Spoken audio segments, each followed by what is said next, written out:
ګرانو کتونکو السلام علیکم. زه محمد سلمان همدرد د حق غږ پښتو چینل خبري لنډیز کې ستاسو کوربه اوس تاسو پام را اړوم د مهمو خبرونو لنډیز ته. د ولسمشر سرکار محمد محقق له ایراني رسنیو سره په خبرو کې ویلي چې امریکا په افغانستان کې ماتې وخوړه او امریکا هم اوس خپله پر دې اعتراف کوي چې دلته مات شوي او نور دا جګړه د دوام وړ نه ده.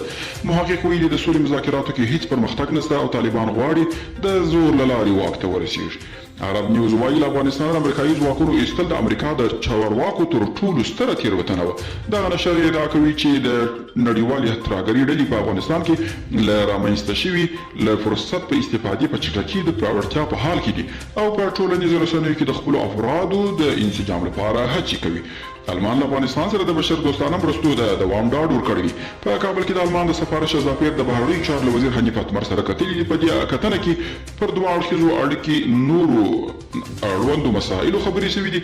دوی د تاوتریخوالي پر کمېدو او سولې خبرو پر چټکتیا ټینګار کړی دی او په مدیترانه بحیره کې شاوخوا 400 کسان له ډوبېدو ژغورل شوي دي.